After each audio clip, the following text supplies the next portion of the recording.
The Tale of Mrs. Tittlemouse, by Beatrix Potter. Once upon a time, there was a woodmouse, and her name was Mrs. Tittlemouse. She lived in a bank under a hedge. Such a funny house. There were yards and yards of sandy passages, leading to storerooms and nut cellars and seed cellars, all amongst the roots of the hedge. There was a kitchen, a parlor, a pantry, and a larder. Also, there was Mrs. Tittlemouse's bedroom, where she slept in a little box bed. Mrs. Tittlemouse was a most terribly tidy particular little mouse, always sweeping and dusting the soft sandy floors. Sometimes a beetle lost its way in the passages. "Shoo! Shoo, little dirty feet," said Mrs. Tittlemouse, clattering her dustpan. And one day a little old woman ran up and down in a red spotty cloak. "Your house is on fire, Mother Ladybird. Fly away home to your children." Another day, a big fat spider came into shelter from the rain. "Beg your pardon, is this not Miss Muffy's? Go away, you bold bad spider. Leaving ends of cobweb all over my nice clean house." She bundled the spider out at a window. He let himself down the hedge with a long thin bit of string. Mrs. Tittlemouse went on her way to a distant storeroom to fetch cherry stones and thistledown seed for dinner. All along the passage she sniffed and looked at the floor. "I smell a smell of honey. Is it the cowslips outside in the hedge? I am sure I can see the marks of little dirty feet." Suddenly round a corner, she met Babbitty Bumble. "Ziz biz biz," said the bumblebee. Mrs. Tittlemouse looked at her severely. She wished that she had a broom. "Good day, Babbitty Bumble. I should be glad to buy some beeswax. But what are you doing down here? Why do you always come in at a window and say ziz biz biz?" Mrs. Tittlemouse began to get cross. "Ziz whiz whiz," replied Babbitty Bumble in a peevish squeak. She sidled down a passage and disappeared into a storeroom which had been used for acorns. Mrs. Tittlemouse had eaten the acorns before Christmas. The storeroom ought to have been empty, but it was full of untidy dry moss. Mrs. Tittlemouse began to pull out the moss. 3 or 4 other bees put their heads out and buzzed fiercely. "I am not in the habit of letting lodgings. This is an intrusion," said Mrs. Tittlemouse. "I will have them turned out." Buzz buzz buzz. "I wonder who would help me, biz whiz whiz. I will not have Mr. Jackson, he never wipes his feet." Mrs. Tittlemouse decided to leave the bees till after dinner. When she got back to the parlor, she heard someone coughing in a fat voice, and there sat Mr. Jackson himself. He was sitting all over a small rocking chair, twiddling his thumbs and smiling, with his feet on the fender. He lived in a drain below the hedge, in a very dirty wet ditch. "How do you do, Mr. Jackson? Dearie me, you have got very wet. Thank you, Mrs. Tittlemouse. I'll sit a while and dry myself," said Mr. Jackson. He sat and smiled and the water dripped off his coattails. Mrs. Tittlemouse went round with a mop.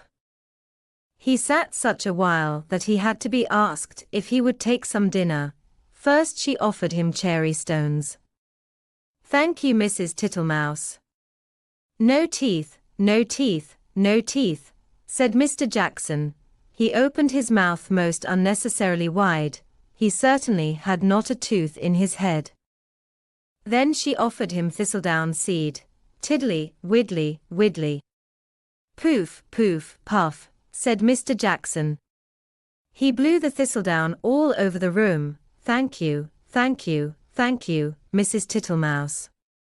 Now what I really, really should like, would be a little dish of honey." "I'm afraid I have not got any, Mr. Jackson," said Mrs. Tittlemouse. "Tiddly, widdly, widdly, Mrs. Tittlemouse," said the smiling Mr. Jackson. "I can smell it. That is why I came to call. Mr. Jackson rose ponderously from the table and began to look into the cupboards. Mrs. Tittlemouse followed him with a dishcloth, to wipe his large wet footmarks off the parlor floor. When he had convinced himself that there was no honey in the cupboards, he began to walk down the passage. Indeed, you will stick fast, Mr. Jackson. Tiddly widdly, widdly, Mrs. Tittlemouse. First he squeezed into the pantry. Tiddly widdly, widdly. No honey. No honey, Mrs. Tittlemouse. There were 3 creeper-crawly people hiding in the plate rack. 2 of them got away, but the littlest one he caught. Then he squeezed into the larder. Miss Butterfly was tasting the sugar, but she flew away out of the window. Tiddly widdly, widdly, Mrs. Tittlemouse, you seem to have plenty of visitors, and without any invitation, said Mrs. Thomasina Tittlemouse. They went along the sandy passage. Tiddly widdly, buzz, whiz whiz, he met Babbitty round a corner, and snapped her up, and put her down again. I do not like bumblebees. They are all over bristles, said Mr. Jackson, wiping his mouth with his coat sleeve. Get out, you nasty old toad, shrieked Babbitty Bumble. I shall go distracted, scolded Mrs. Tittlemouse. She shut herself up in the nut cellar, while Mr. Jackson pulled out the bee's nest. He seemed to have no objection to stings.